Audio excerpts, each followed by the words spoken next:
बोलिए श्री कृष्ण भगवान की जय, श्रीमन नारायण भगवान की जय। राधे राधे, जय श्री कृष्ण। आप सभी का दिन शुभ हो। कान्हा जी की कृपा आप सभी पर सदा सर्वदा बनी रहे। आज आप सुनेंगे कार्तिक मास महात्म्य में कार्तिक की श्रेष्ठता के प्रसंग में शंखासुर के वध, वेदों के उद्धार तथा तीर्थराज के उत्कर्षण की कथा। सत्यभामा ने पूछा, हे देवी देवेश्वर, तिथियों में एकादशी और महीनों में कार्तिक मास आपको विशेष प्रिय है, ऐसा क्यों है? इसका कारण बताइए। भगवान श्री कृष्ण बोले, हे सत्ये, तुमने बहुत ही अच्छी बात पूछी है, एकाग्रचित होकर सुनो। प्रिय, पूर्व काल में राजा पृथु ने श्री देवर्षि नारद से ऐसा ही प्रश्न किया था। उस समय सर्वज्ञ मुनि ने उन्हें कार्तिक मास की श्रेष्ठता का कारण बताया था। नारद जी बोले, पूर्व काल में शंख नामक एक असुर था जो त्रिलोकी का नाश करने में समर्थ तथा महान बल एवं पराक्रम से युक्त था। वह समुद्र का पुत्र था। उस महान असुर ने समस्त देवताओं को परास्त करके स्वर्ग से बाहर कर दिया और इंद्र आदि लोकपालों के अधिकार छीन लिए। देवता मेरुगिरी के दुर्गम कंदारों में छिपकर रहने लगे, शत्रु के अधीन नहीं हुए। तब दैत्य ने सोचा कि देवता तो वेद मंत्रों के बल से प्रबल प्रतीत होते हैं, यह बात मेरी समझने में आ गई है, अतः मैं वेदों का ही अपहरण करूंगा, इससे समस्त देवता निर्बल हो जाएंगे। ऐसा निश्चय करके वह वेदों को हर ले आया। इधर ब्रह्मा जी पूजा की सामग्री लेकर देवताओं के साथ बैकुंठ लोक में, जहां भगवान विष्णु की शरण में गए, उन्होंने भगवान को जगाने के लिए गीत गाए, बाजे बजाए। तब भगवान विष्णु उनकी भक्ति से संतुष्ट होकर जाग उठे।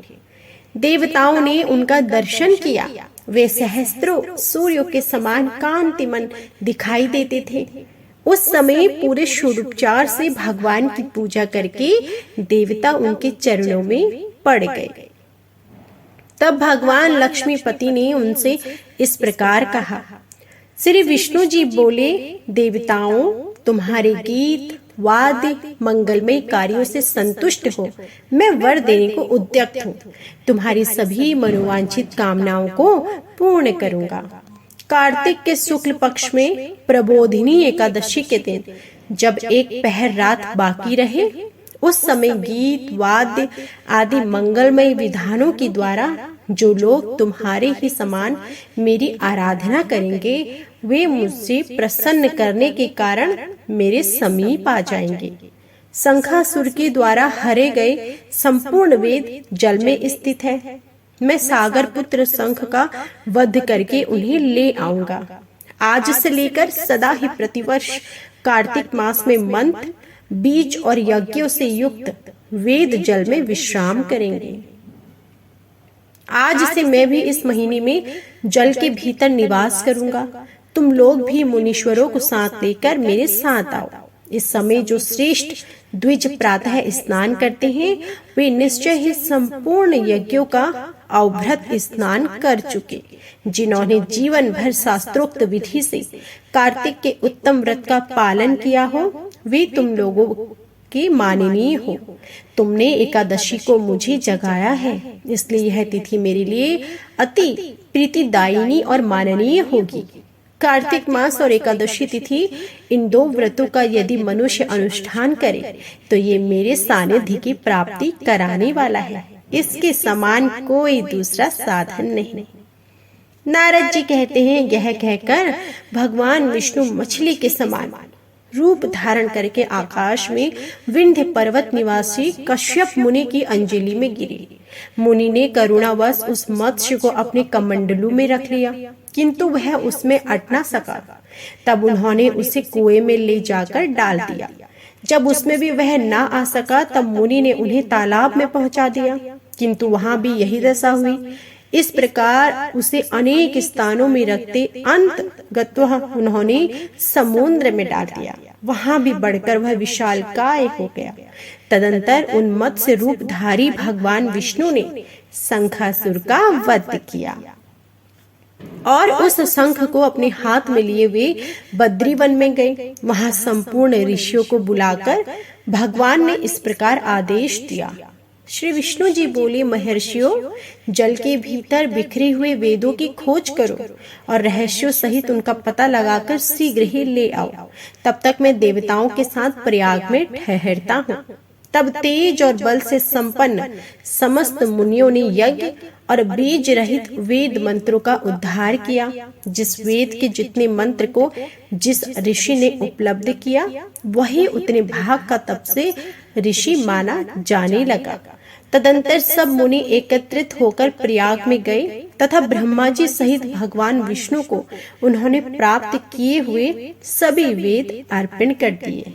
यज्ञ सहित वेदों को पाकर ब्रह्मा जी को बड़ा हर्ष हुआ तथा उन्होंने देवताओं और ऋषि के साथ प्रयाग में अश्वमेध यज्ञ किया। यज्ञ की समाप्ति होने पर देवता, गंधर्व, यक्ष, किन्नर तथा गुहाओं पृथ्वी पर साष्टांग प्रणाम करके यह प्रार्थना की। देवता बोले, देवादिदेव जगन्नाथ, हे प्रभु, हमारा निवेदन सुनिए। हम लोगों के लिए यह बड़े हर्ष का समय है, अतः आप हमें वरदान दें। रमापति, इस स्थान पर ब्रह्मा जी को खोए हुए वेदों की प्राप्ति हुई है तथा आपकी कृपा से हमें भी यज्ञ भाग उपलब्ध हुआ है। अतः यह स्थान पृथ्वी पर सबसे अधिक श्रेष्ठ और पुण्यवर्धक हो। इतना ही नहीं, आपके प्रसाद से यह भोग और मोक्ष का भी दाता हो।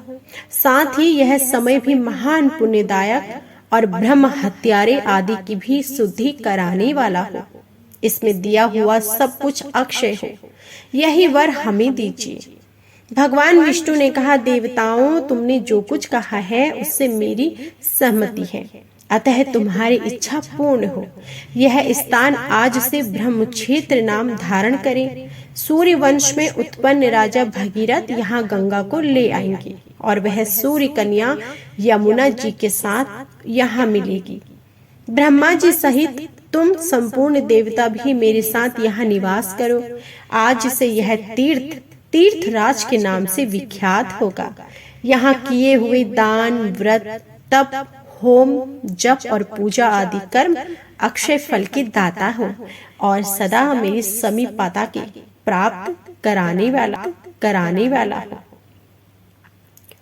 7 जन्मों में किए हुए ब्रह्म हत्या आदि पाप भी इस तीर्थ का दर्शन करने से नष्ट हो जाएं।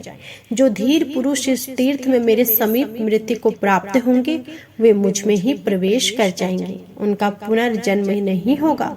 जो यहाँ मेरे आगे पितरों के उद्देश्य से श्राद्ध करेंगे, उनके समस्त पितर मेरे लोक में चले जाएंगे। यह काल भी मनुष्यों के लिए महान पुण्यमय तथा उत्तम फल प्रदान करने वाला होगा। सूर्य के मकर राशि में स्थिर रहते हुए जो लोग यहाँ प्रातः काल स्नान करेंगे, उनके लिए यह स्थान पापनाशक होगा। मकर राशि पर सूर्य के रहते समय माघ में प्रातः स्नान करने वाले मनुष्यों के दर्शन मात्र से सारे पाप उसी प्रकार भाग जाते हैं, जैसे सूर्योदय से अंधकार माघ में जब सूर्य मकर राशि पर स्थित हो। उस समय यहाँ प्रातः स्नान करने पर मैं मनुष्यों को सालोक्य, सामीप्य और सारूप्य तीनों प्रकार की मुक्ति दूंगा। हे मुनीश्वरों, तुम सब लोग मेरी बात सुनो। यद्यपि मैं सर्वत्र व्यापक हूँ, तो मैं बद्री वन में सदा विशेष रूप से निवास करता हूँ। अन्य 10 वर्षों तक तपस्या करने से जिस फल की प्राप्ति होती है, वही वहाँ एक दिन की तपस्या से तुम लोग प्राप्त कर सकते हो। जो नर श्रेष्ठ उस स्थान का दर्शन करते हैं, वे सदा के लिए जीवन मुक्त हो। उनके शरीर में पाप नहीं रहते। नारद जी कहते हैं, देव भगवान विष्णु देवताओं से इस प्रकार कहकर ब्रह्मा जी के साथ वहीं अंतर ध्यान हो गए तथा इंद्र आदि संपूर्ण देवता भी अपने अंशों से वहां रहकर स्वरूप से अंतर ध्यान हो गए। जो शुद्ध चित्त वाला श्रेष्ठ पुरुष इस कथा को सुनता और सुनाता है, वह तीर्थराज प्रयाग और बद्री वन की यात्रा करने का फल प्राप्त कर लेता है। तो यह था आज का संपूर्ण अध्याय। इससे आगे का अध्याय आप हमारी कल की वीडियो में जरूर सुनिएगा। आज का अध्याय पसंद आया हो तो प्लीज वीडियो को लाइक कीजिएगा। कमेंट बॉक्स में जय श्री हरि जरूर लिखिएगा। जय श्री हरि।